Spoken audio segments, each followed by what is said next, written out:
Hello dear friends, Kashi Hindi Sansthan में आप लोगों का परम स्वागत है। और अब मैं साराकाश उपन्यास के उत्तरार्ध भाग का प्रथम अध्याय का शुभारंभ करूंगा। ध्यान देने की बात है परम बच्चों कि अध्याय नंबर 1 यानी पिछली कक्षा में ही देखा आपने, पूर्वार्ध के 10वें अध्याय तक कथा वस्तु पहुंचते पहुंचते आशावाद और प्रेम भाव में परिणत हो चुका था। इस उपन्यास का शुभारंभ अहमवाद में, निराशावाद में, पलायनवाद में चल रहा था। लगभग साल 1.5 साल के बाद पति पत्नी के दाम्पत्य जीवन में खुशहाली का वातावरण, प्रेम में सौंदर्यता का वातावरण ये पति पत्नी के दरमियान जो नव दंपति के बीच होना चाहिए वह दिखा गया। बच्चों, अब उत्तरार्ध के प्रथम भाग में अध्याय नंबर 1 में ध्यान दें। एक सबसे बड़ी बात होती है बच्चों, जब अगर जीवन में सब कुछ बढ़िया चलता है, यानी मन प्रसन्न होता है, प्रकृति के थपेड़े भी, हवा के झोंके भी बहुत सुंदर लगते हैं। ये खिली हुई धूप भी बहुत प्यारी लगती है। ये बरसात, रिमझिम की बारिश की बूंदें मन को भिगो देती हैं। लेकिन बच्चों, जब मन दुखी होता है, कष्ट में होता है, चाहे प्रकृति पेड़े हो, चाहे हवाओं के झोंके हो, चाहे बरसात की बूंदें हो, चाहे शीतल बयार हो, कुछ भी मन को अच्छा नहीं लगता। कहता है ना, जाकी रही भावना जैसी प्रभु मूरत देखी तिन तैसी। आज वही बात इस उपन्यास में हो रही है। देखो क्या शुभारंभ है। हवा हल्की हल्की शीतल की, सूर्योदय का अपूर्व आनंद पहली बार समर ने लिया था। उसने पहली बार अनुभव किया कि सूरज निकलने से पहले किरणें इस तरह उठती हैं, जैसे फव्वारे की धारियां उठती हैं। उसकी इच्छा हो रही थी कि कोई पास में खड़ा होता और इतनी सारी नई बातें उसे बताता चलता, उसे धीरे धीरे सूर्योदय दिखाता। यानी आज प्रकृति की छटा जो है इस साराकाश उपन्यास के समर को बहुत प्रिय लग रहा है, बहुत आनंददायक लग रहा है। अब ध्यान दी, उसे लगा शायद जिंदगी में वह पहली बार सूर्योदय देख रहा है। उन दिनों न जाने किन अंधेरी कोठरियों में बंद था, देखता ही नहीं था कि आसपास क्या हो रहा है। मैंने बताया ना, अब जो है सब लोग परिवार में खुशी का वातावरण हो गया है और मानो ये सूर्योदय प्रभा के जीवन में नई उमंग, नई उत्साह लेकर के आया है बच्चों। और प्रभा में एक शक्ति आ गई, क्योंकि जिस भी नई नवेली दुल्हन का, बहुओं का अगर पति उसके साथ हो, तो मानो उसके जीवन में स्वर्गीय आनंद चलता है। अगर पति साथ न दे, वही जीवन का नरक बदल जाता है। आज पहली बार प्रभा के जीवन उसमें वातावरण है। तो शायद घर वाले, वो बाबूजी अब खुश हो जाएंगे, अब भाभी इशारे से डॉक्टर को दिखाने की बात नहीं कहेंगी। तो मन ही मन तमाम बातों को सोच रहा है।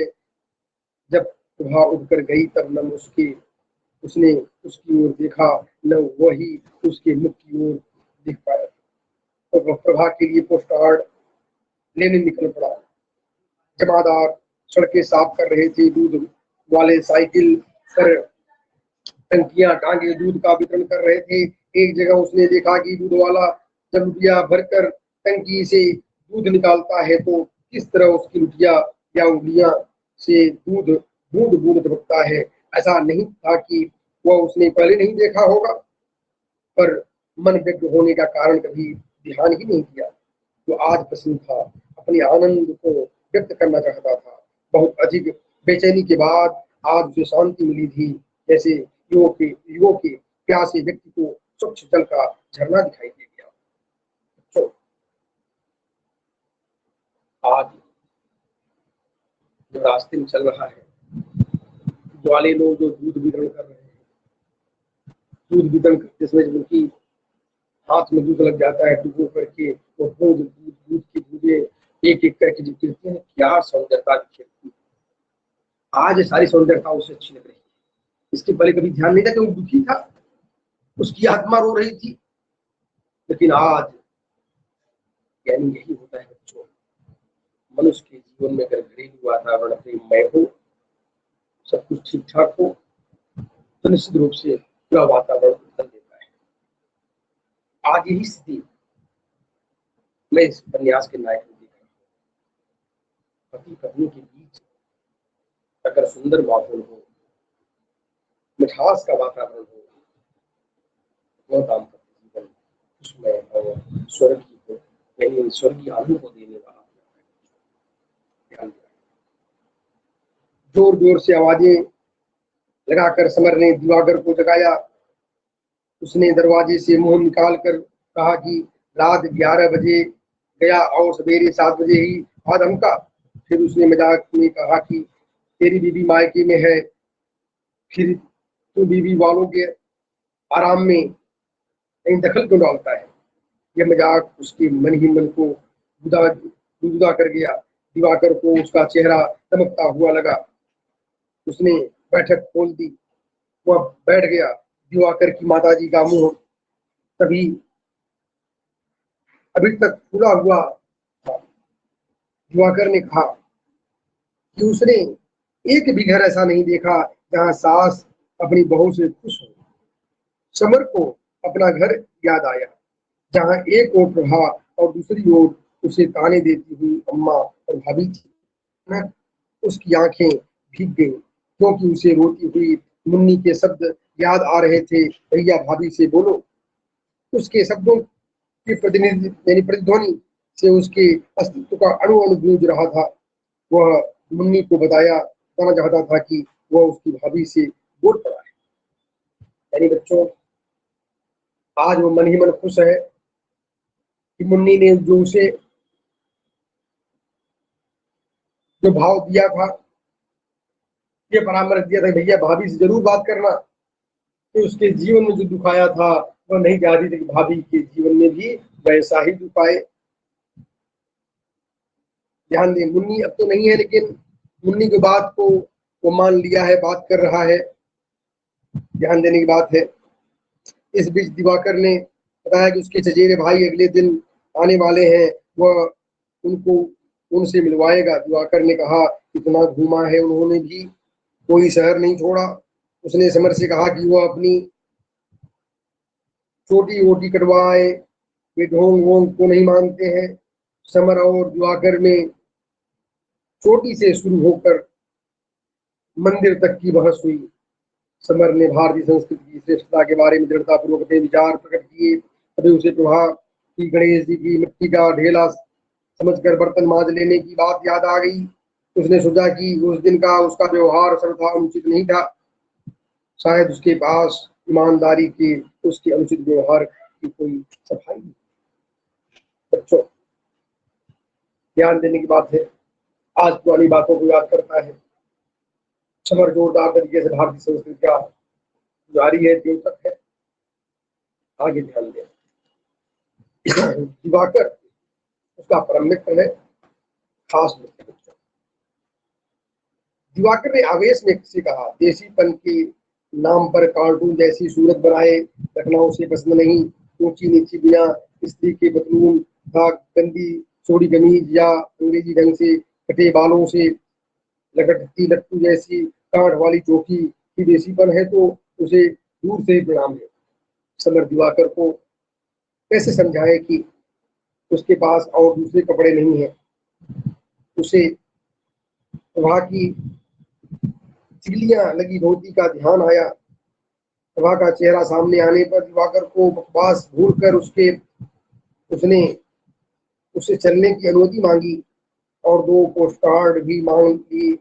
पोस्टकार्ड की बात सुनकर दिवाकर को लगा कि शायद समर को पता लग गया है कि कम कापियां कहाँ से खुद होने गई हैं। मतलब उसने उससे अपना रोल नंबर भी याद रखने के लिए कहा। यानी कहने का मतलब कुछ बच्चे अपनी कापियां पहले बनवाया करते थे, कहाँ कॉपी गई है, किस टीचर के पास गई है, एग्जामिनेशन के बाद में सोर्स लगाया जाए ताकि नंबर बढ़ जाए। तो ये सब परंपराएं पहले भी थी, लेकिन करप्शन उस लेवल में नहीं पहुंचा था।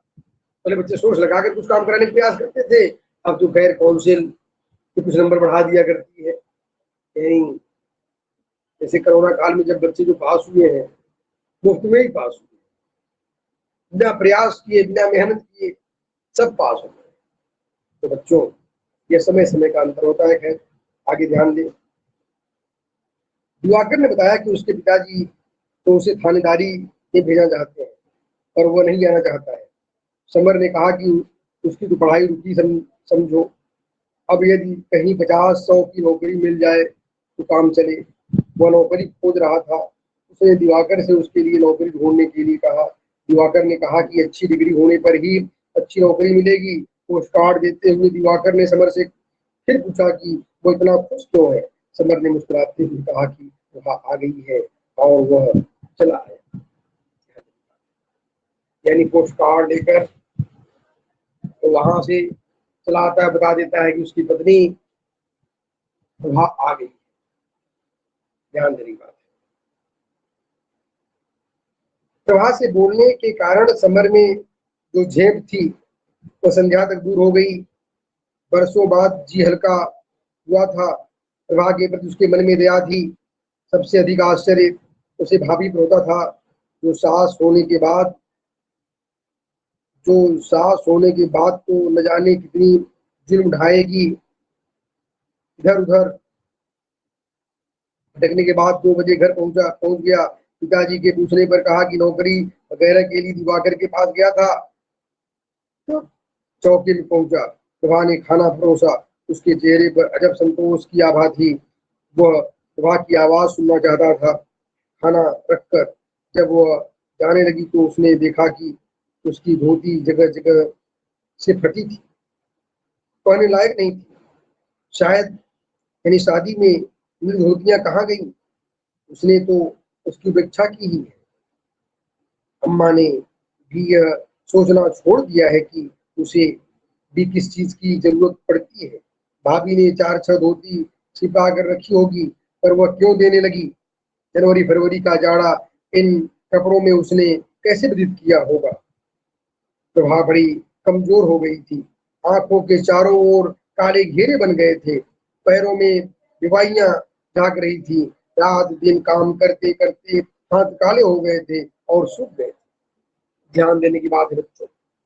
आज तक वो अपने पत्नी के दुख दर्द को समझा नहीं था, कष्ट को समझा नहीं था, खाई कि नहीं खाई कभी ख्याल नहीं किया। लेकिन आज पत्नी से जब उसके भावनाओं को, दुखों को समझने का प्रयास किया है, तब आज समझ में आया कि नहीं, वाकई प्रभा कितना कष्टदायक जीवन 1.5 साल से उसे बिताना पड़ा है परिवार में।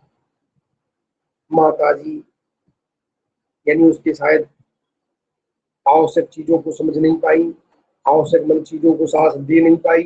भाभी ने भी पीछे पड़ गई थी और तमाम बातें उसके ऊपर हुए जो जुर्म थे प्रभा के ऊपर अभी याद आ रही हैं।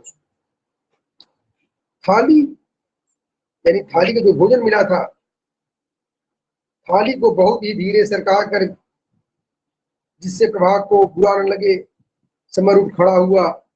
प्रभा ने चौंक कर उत्सुकता से समर की ओर देखकर पूछा, क्यों। बड़ी कठिनाई से स्वयं को संयत करते हुए समर ने कहा, दिवाकर के यहाँ से खा आया हूँ, भूख नहीं है, और झट बाहर निकल आया। भाभी को उसके प्रभा से बोलने के बारे में पता चल गया था। सांझ को वह फिर निकल पड़ा। एक भर्त्सना एक धिक्कार मन को लगाकर कचोट रहा था, और प्रायश्चित की भावना उसे खींच कर एक भर्त्सना एक धिक्कार मन को लगातार कचोट रहा था। ध्यान देने की बात है। वह मंदिर जाता है। आज उसकी आत्मा में थोड़ी शांति लग रही थी। मन कचोट भी रहा था कि मैं कैसा पति हूँ, अपनी पत्नी की प्रारंभिक आवश्यकताओं को भी नहीं समझ पाया था आज तक। जब मैं नहीं समझ पाया था, बाकी परिवार के लोग कहाँ समझते हैं उसको। आज उसे बड़ा दुख और कष्ट महसूस हुआ है बच्चों। यानी रात का खाना खाकर वो अम्मा के कहने पर बाबूजी को बुलाने नवल किशोर पंडित जी के यहाँ चला गया।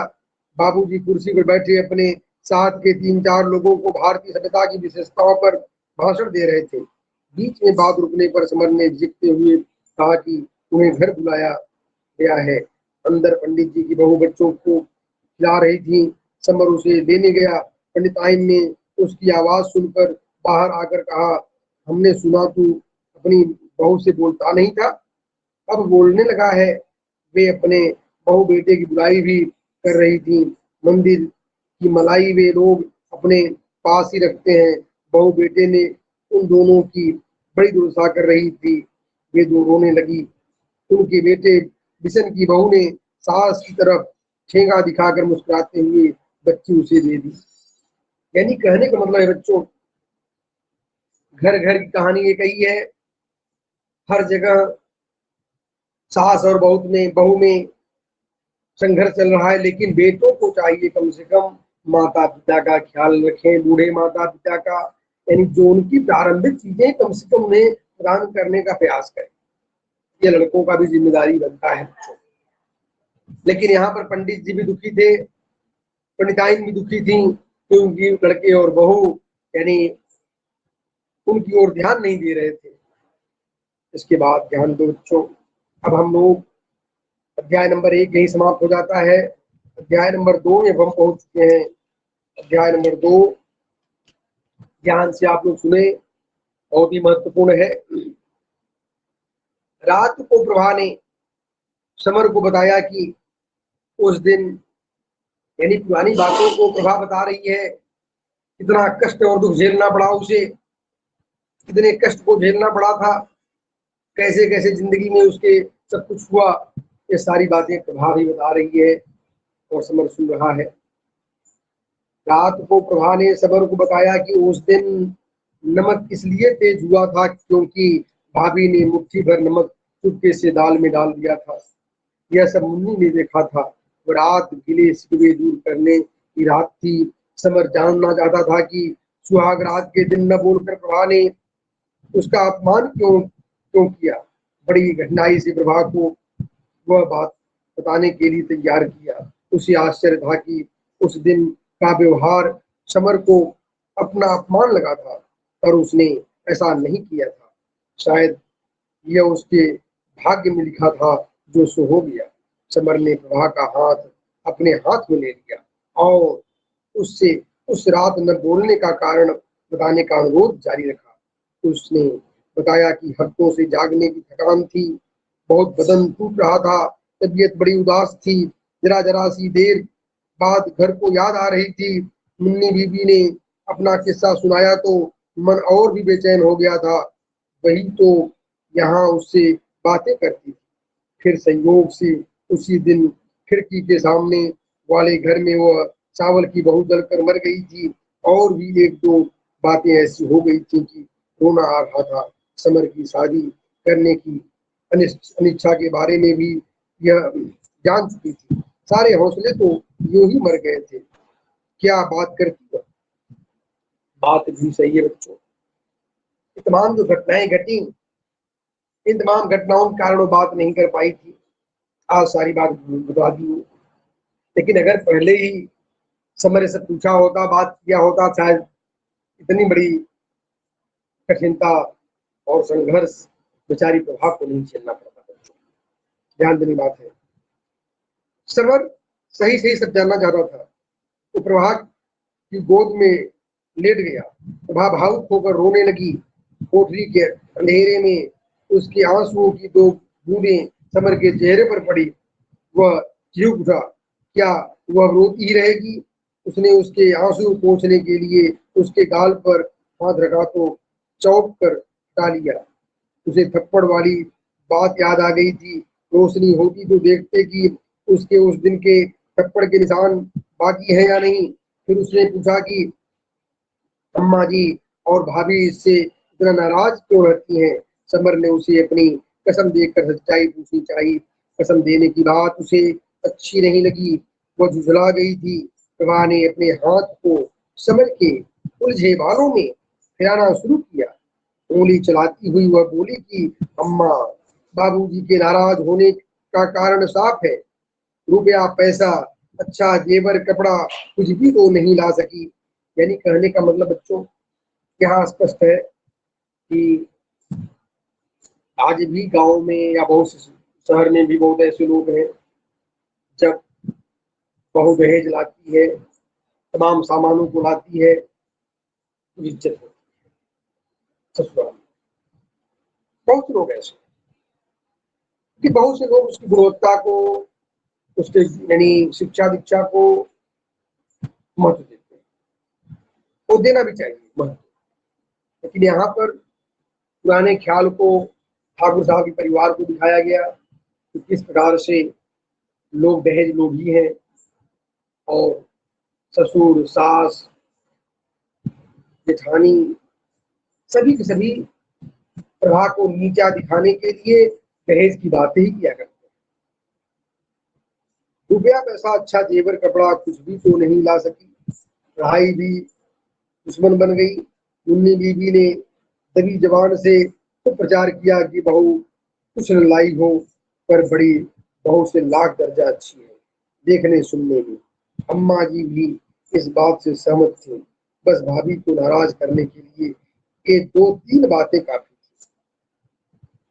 वे हमेशा अम्मा जी के कान भरती रहती। वह कहे किससे, पति दोनों नाराज था। कभी कभी आत्महत्या की बात भी उसके मन में आ जाती थी। यानी जब पति साथ न हो, परिवार के लोग न साथ हो, कभी कभी बहुएं आत्महत्या कर ले जाती हैं या कल्पना में आत्महत्या की बातें करती हैं। प्रभा के जीवन में ऐसा ही हुआ। कितनी दृढ़ संकल्प वाली रही होगी बेचारी प्रभा, कितनी हिम्मती और साहसी रही होगी।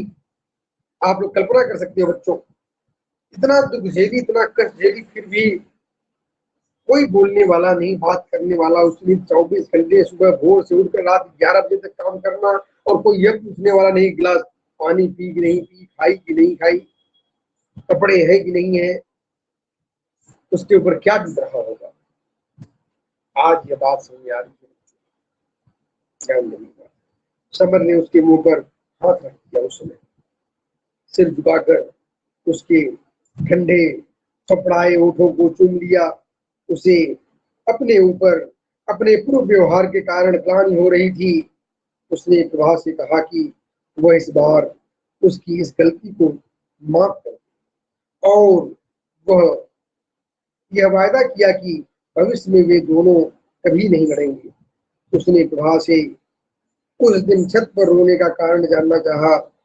इससे पहले उसने उसे कभी इस प्रकार रोते हुए नहीं देखा था। इस बार प्रभा का स्वर पड़ा था, मैं क्या उस दिन कोई भी खूब रोता।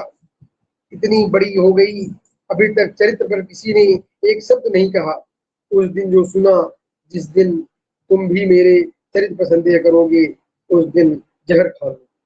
यानी बच्चों, जो चरित्रवान लड़कियां होती हैं, चरित्रवान स्त्रियां होती हैं, अगर उनके चरित्र पर थोड़ा सा भी, चाहे ससुर हो, चाहे सास हो, चाहे जेठानी हो, या माँ हो, पिता हो, अगर प्रश्न चिन्ह खड़ा करते हैं, अपार दुख होता है, अपार कष्ट होता है बच्चों। आज यही कष्ट प्रभा को, यानी पुरानी बातें याद आ गई कि वहां पर कोई भी होता तो यही तो होता। प्रभा की इच्छा थी कि समर खूब पढ़े, उसकी पढ़ाई पूरी होने तक वह कष्ट सहने के लिए तैयार है। वह भी उससे कुछ पूछना चाहती थी, पर समर ने कहा कि वह उससे कुछ न पूछे, उसे अपने किए पर पछतावा है, बस उसे एक बार माफ कर दे। उसकी सलाह के बिना भविष्य में वह कोई काम नहीं करेगा। वह पढ़ी लिखी समझदार है, सलाह दे सकती है। अपने पढ़े लिखे होने पर मिलने वाले तानों से वह परेशान हो गई थी। उसने समर को एक्टर से भी ज्यादा एक्सपर्ट कहा। एक्सपर्ट शब्द से पहली बार उसे ध्यान आया कि वो गांव कस्बे की नहीं है, अच्छे शहरी परिवार की इकलौती लड़की है। यानी जिन शब्दों के प्रयोग की, ध्यान देने की बात है बच्चों, यानी ये शब्द जो थे अंग्रेजी के बड़े सुंदर शब्द, एक्सपर्ट, एक्टर, ये सब जो के प्रयोग थे, वाकई एक साधारण पढ़े लिखे बच्चे नहीं कर सकते। छोटे कम पढ़े लिखे, निश्चित रूप से अच्छी पढ़ी लिखी थी, पढ़ने में तेज तरार रही होगी, ये तमाम बातें और समझ सोच जो अच्छे घर से बिलोंग करती है। आगे बच्चों, इधर किरण के बोलचाल तथा पहनने ओढ़ने के तरीके के समर के मन में आता था कि कितना अच्छा होता कि उसकी पत्नी भी किरण की तरह समझदार और सुरुचिपूर्ण होती। अब उसे यह एहसास हुआ कि उसने प्रभा को कभी घर का काम धाम करते रहने वाले तुच्छ प्राणी से अधिक कुछ समझा ही नहीं। सिनेमा देखना तो दूर, वह इस घर में सिनेमा के पोस्टर तक देखने के लिए भी तरस गई होगी। उपन्यास कहानी का की एक एक लाइन पढ़ने के लिए तड़पती होगी। दिवाकर के घर में पढ़ा लिखा होना दुर्गुण नहीं है। क्या वह कभी प्रभा से कह सकेगा कि शाम को घूमने चलना है, दिवाकर और किरण आएंगे, उनके साथ चाय पीनी है। समर के मुंह से एक गहरी सांस निकल गई। आज कल्पना कर रहा है कि दिवाकर की पत्नी किरण कितनी तेज है, साथ साथ दोनों विचार व्यक्त करते हैं, साथ साथ चाय पीते हैं। लेकिन आज वो समझ में आता है कि उसकी भी पत्नी कम तेज नहीं है, कम पढ़ी लिखी नहीं है। अगर उसको उसमें ढाला होता तो शायद यह भी एक सुव्यवस्थित परिवार बना दिया होता। लेकिन अब चलो, अभी जगह है, अच्छी बात है भाई, जब जागो तभी सवेरा। अब जग गया, अब भी सुधार की संभावनाएं हैं। आगे बच्चों,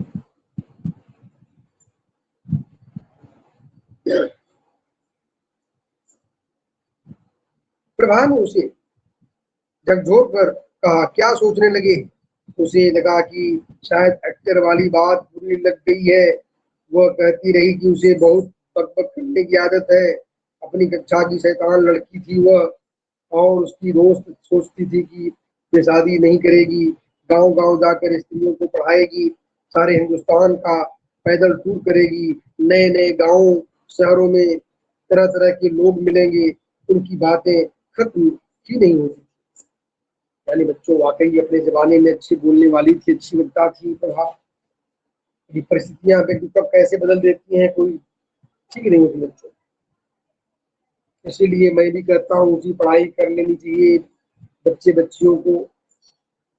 यानी उपन्यास को जो हम पढ़ रहे हैं, बच्चे पढ़ रहे हैं, इसके माध्यम से जाने किस तरह से समर एक अच्छी घर की होने के बावजूद भी आधी पढ़ाई पूरी करने, क्लास 10-12 पास करने के बाद अगर शादी विवाह होता है तो स्वप्न नहीं घर के न उधर। आखिर 10 साल तक बच्चे पढ़ते हैं, क्लास 10 पास करते हैं 12 साल पढ़ने के बाद में। वही 7-8 साल और पढ़ लें, ऊंची शिक्षा ग्रहण करने के बाद में अपने पैरों पर खड़े हो सकते हैं बच्चे। अगर विपरीत परिस्थितियां होती हैं, उसमें अपने पैरों पर खड़ी होकर के परिवार का बोझ भी वहन कर सकते हैं। तो बच्चों, आगे ध्यान दें हम। उस दिन वह देर तक खिलखिलाती रही। समर सोच रहा था कि इतना सब सहकर भी वह उन्मुक्त भाव से कैसे हंस सकती है। उसने समर के मुंह को दोनों हाथों से पकड़कर अपनी कही बातों को भूलने के लिए कहा।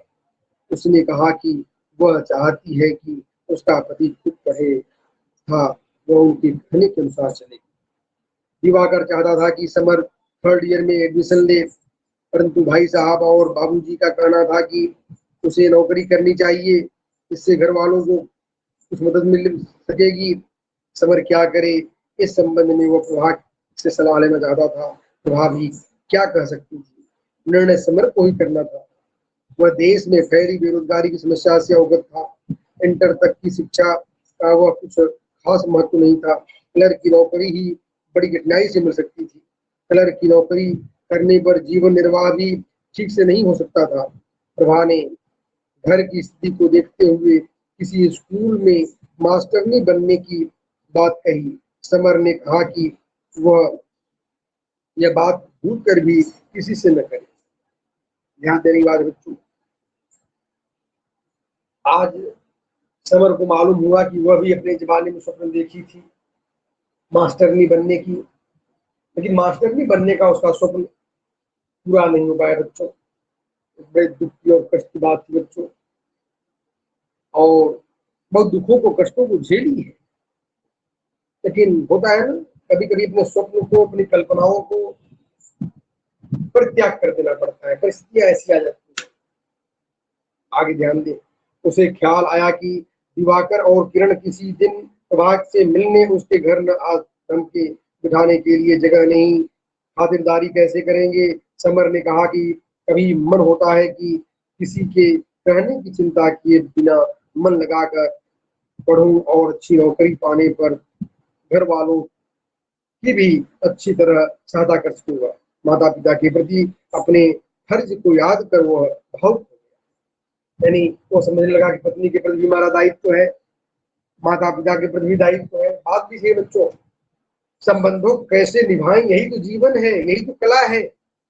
समाज के साथ, परिवार के साथ, बच्चों के साथ, पत्नी के साथ, माता पिता के साथ संबंधों का सही सामंजस्य पूर्ण निर्वहन ही जीवन है बच्चों।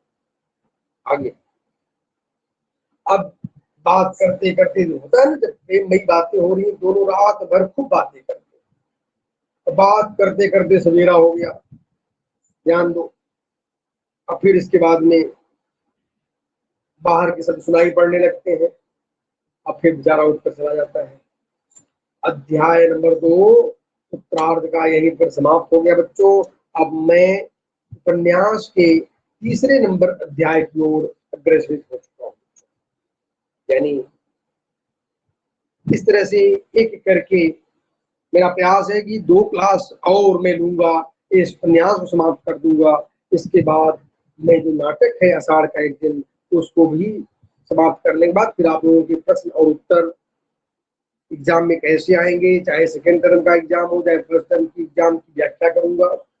ये प्रश्न कैसे आएंगे, उसके नोट्स और उत्तर दिए जाएंगे। अब लॉन्ग आंसर का जो नोट्स दूंगा बच्चों में, अब चैप्टर 4 तक नहीं दूंगा, जो चैप्टर आने वाले हैं उसका नहीं दूंगा। मतलब कि जो आने वाले, मतलब क्या, जो एग्जाम में आईएससी में आने वाले हैं चैप्टर 5 to 10, उनमें जो आईएससी सिलेबस में उन चैप्टरों का नोट्स मैं आप लोगों को लॉन्ग आंसर के लिए प्रदान करूंगा। ध्यान बच्चों, अध्याय नंबर 3 में आप ध्यान दें। 2 दिन बाद वो भाभी से प्रभा के लिए एक साधारण धोती मांगने पर, ध्यान बच्चों, धोती किसे कहते हैं याद रखो। बहुत लोग सोचते हैं कि पुरुष वाली धोती ही धोती होती है। उत्तर प्रदेश में, यानी आप अगर जाते हो तो वहां पर उस जमाने में 50 साल पहले, 25 साल पहले, औरतों की साड़ियों को भी जब दुकान जाते हैं लोग खरीदने के लिए, औरतें जाती धोती ही बोलती हैं। हाँ, ये बोलते हैं स्त्रियों के लिए धोती, पुरुषों वाली धोती, दोनों धोती होती है। आगे बच्चों, तो समर जो है, देखा कि प्रभा के पास कोई साड़ी नहीं है, कोई धोती नहीं पहनने लायक, ठीक ठाक, सब फटी पुरानी है, तो भाभी जी साफ मना कर देती हैं। डरते डरते बेचारा अम्मा के पास मांगने गया।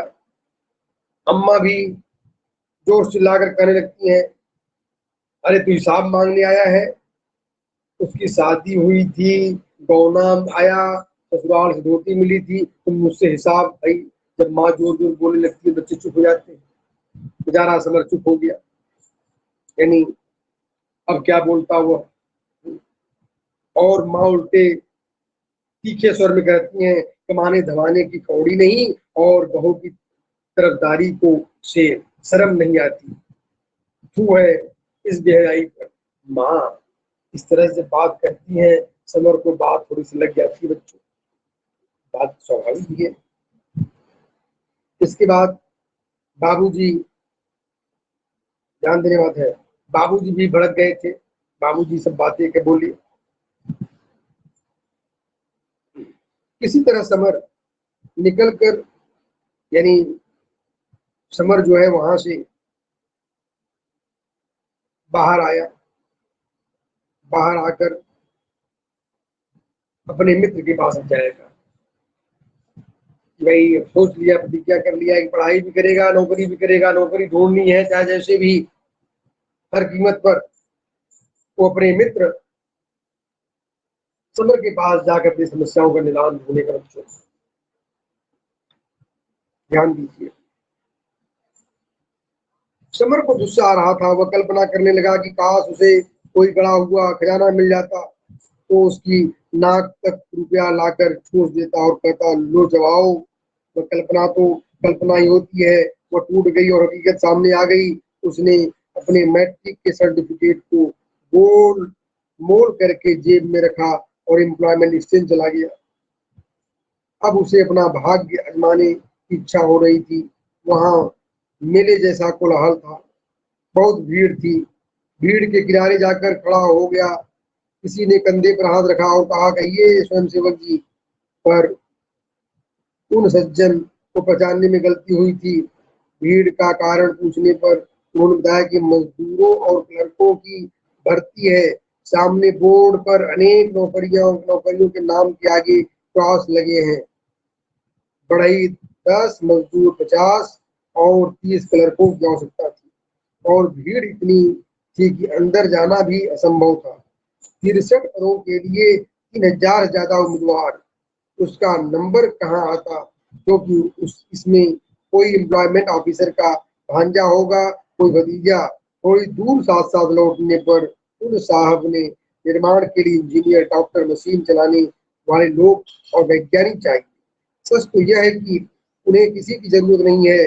उन्हें तो बस अपनी कोठियों की क्यारी हरी भरी रखने के लिए माली चाहिए था, गाड़ी चलाने के लिए ड्राइवर। यानी जब वो एम्प्लॉयमेंट एक्सचेंज ऑफिस में गया, वहां पर इतनी भीड़ भाड़ थी बच्चों, वह देख करके समर का माथा ठनक गया। 63 पोस्ट के लिए 3000 आदमी। ये समस्याएं, नौकरियों की समस्याएं, एम्प्लॉयमेंट की प्रॉब्लम बच्चों आज की नई नहीं है। ये 50 साल से 60-70 देश की आजादी के बाद से ही ये समस्याएं चली आ रही हैं देश के सामने। और आज भी समस्याएं हैं बच्चों। आप लोग बराबर मानो। बहुत से लोग कहते हैं देश में आज भी समस्या है एम्प्लॉयमेंट। अरे भाई, एम्प्लॉयमेंट समस्या तो रहेगी ही। देश में एम्प्लॉयमेंट की समस्या, बहुत लोग मुझसे बात करते हैं कि सर एम्प्लॉयमेंट की प्रॉब्लम बहुत अधिक है पूरे देश में। मैं भी देखता हूँ, मैं भी जब से पढ़ा हूँ तब से एम्प्लॉयमेंट प्रॉब्लम ही देख रहा हूँ। आज भी एम्प्लॉयमेंट प्रॉब्लम है। एम्प्लॉयमेंट प्रॉब्लम होगी तो कैसे नहीं होगी। एक पहले बचपन में जब मैं एक गांव से दूसरे गांव में जाया करता था बच्चों, तो डर लगता था मुझे। यानी बचपन में इतनी दूरियां होती थी, 4 किलोमीटर 6 किलोमीटर गांव के बाद गांव हुआ करते थे। आबादी दूर दूर हुआ करती थी। आज जाता हूँ अपने गांव में, देखता हूँ यानी एक गांव दूसरे गांव सट गए हैं। खेती की जमीन बहुत कम हो रही है। दो भाइयों में जब थोड़ी सी भी मतभेद होता है, तुरंत पुराना घर छोड़कर नया घर मकान बनाएंगे। 4 भाई हैं, 4 मकान बनाएंगे। तो जब सभी लोग इस तरीके से परिवार का विघटन हो और न्यूक्लियर फैमिली हो रहे हैं बड़े तेजी से, और सब नए नए मकान और फ्लैट की ओर आगे बढ़ रहे हैं, खेती के लिए जमीन बहुत कम पड़ रहे हैं, आबादी रोज यानी दिन दुना रात चौगुना बढ़ रहा है। ऐसे में एम्प्लॉयमेंट प्रॉब्लम तो बढ़ना स्वाभाविक है, महंगाई बढ़ना स्वाभाविक है। आने वाले समय में मैं यहाँ तक कहता हूँ कि रुपए पास में रहने के बाद में भी भोजन नहीं मिलेगा लोगों को। तो भी केवल चारों तरफ जनसंख्या ही बढ़ रही है। हर साल 2 करोड़ 4 करोड़ जब बढ़ेगी जनसंख्या, तो नौकरी की समस्या या सारी समस्याओं की जड़ हमारी बढ़ती हुई आबादी। यहाँ यह प्रकरण पढ़ने के बाद मुझे सारी बातें याद आ गई। और सबसे महत्वपूर्ण बात मेरे प्यारे बच्चों, अब मैं आगे स्पष्ट कर रहा हूँ, आगे बताने जा रहा हूँ कि किस प्रकार से। तो ठीक है प्यारे बच्चों, अब मैं आगे भी अपने विचारों को व्यक्त कर रहा हूँ। उनका गुस्सा समर के घाव सहला रहा था। ठीक ही तो है, जिनकी इच्छा आगे पढ़ने की है, कुछ बनने की है, उनके पास न साधन है न सुविधाएं। उसने भी कितने बड़े बड़े सपने देखे थे। दयानंद से लेकर शिवाजी, रविन्द्रनाथ टैगोर, गांधी, नेहरू के आदर्श को आदर्श बनाया था। सभी को जीवन गाथा पढ़कर रोमांचित हुआ था। ध्यान नहीं बात बच्चों, उसके जीवन तमाम स्वप्न थे, तमाम कल्पनाएं थी, लेकिन आज वो सारी कल्पनाएं चूर हो रही थी कि नौकरी की इतनी बड़ी समस्याएं हैं।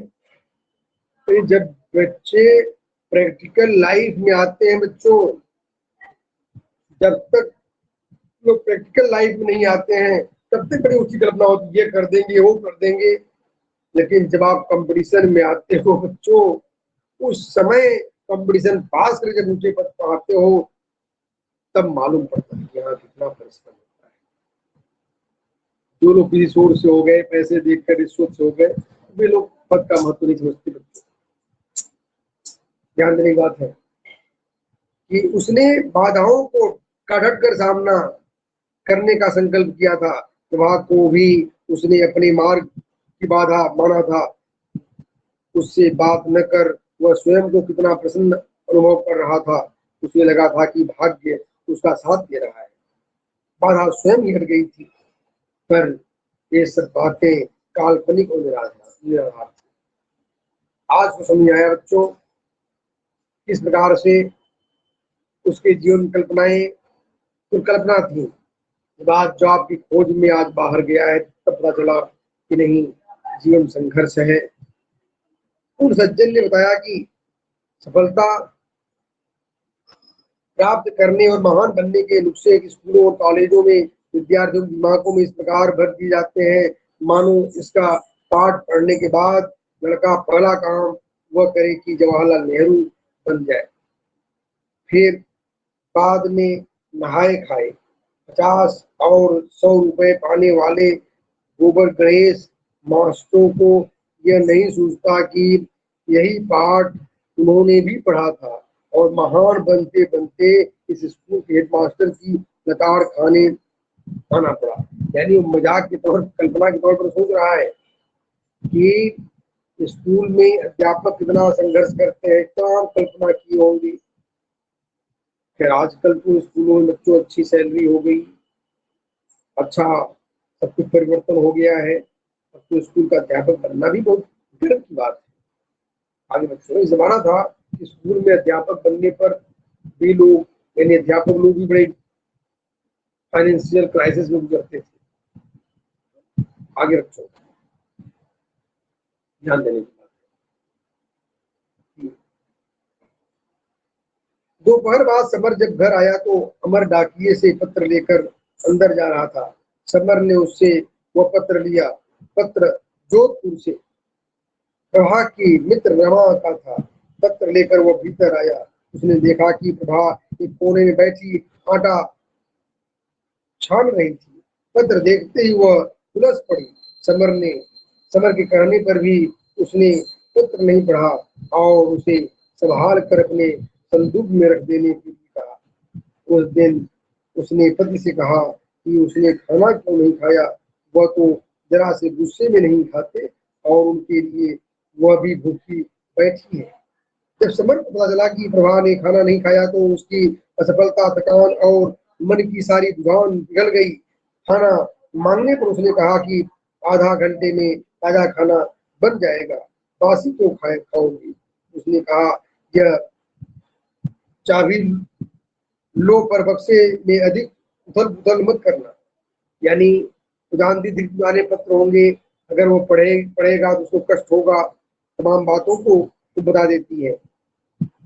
ताला खोल कर पत्र संदूक में डाल दिया। समर ने ताला खोला, पत्र संदूक में डाल दिया। फिर इच्छा हुई कि वह पत्र देखे संदूक में क्या क्या रखा है। रेशमी और सूती 4-5 साड़ियां, ब्लाउज, कागज और दूसरे डिब्बियों में न जाने क्या क्या क्या रखा हुआ था।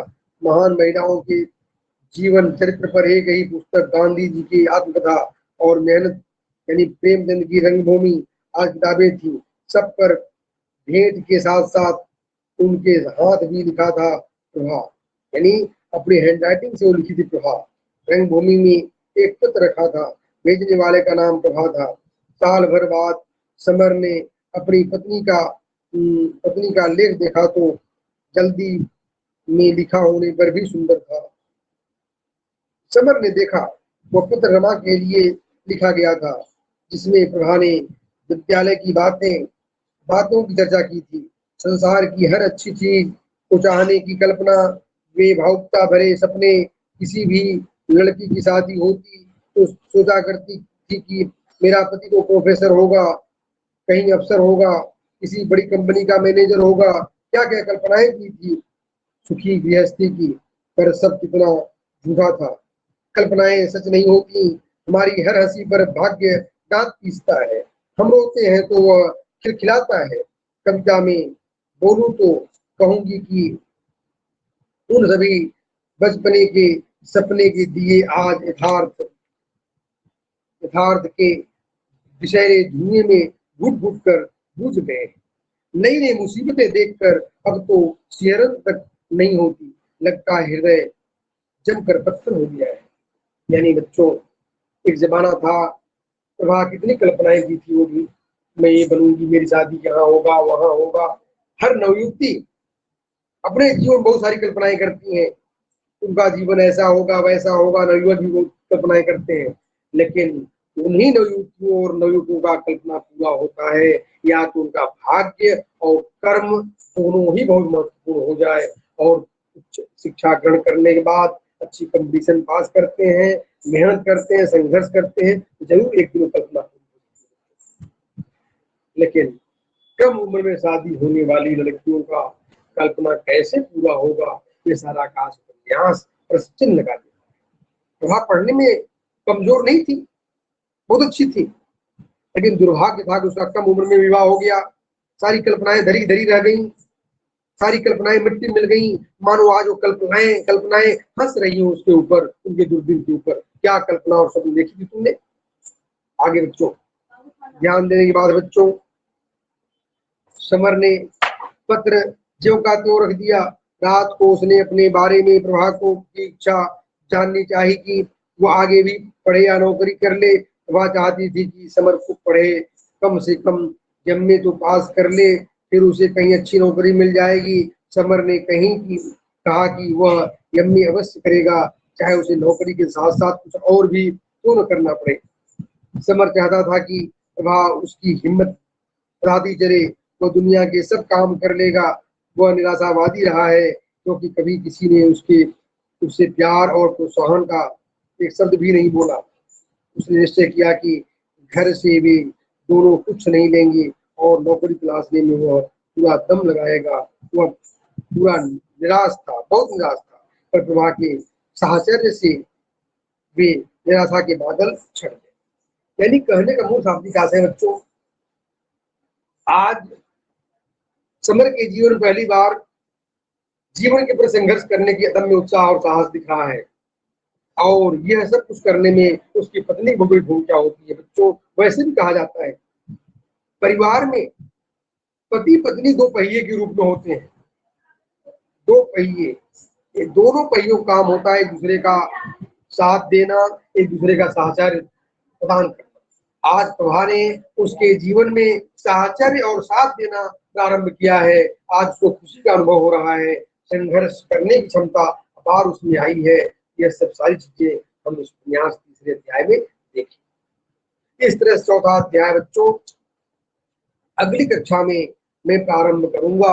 आज 3 अध्याय तक मैं समाप्त किया, और इसको आप लोग रिवाइज कर लेंगे बच्चों। और कोई भी समस्याएं अगर आती हैं तो उसको आप लोग अब मेरे डिस्क्रिप्शन बॉक्स में अवश्य प्रश्न के रूप में रखें, उसका समाधान मैं देता रहूंगा बच्चों। आज क्लास में यही समाधान के रूप में समाप्त करता हूँ।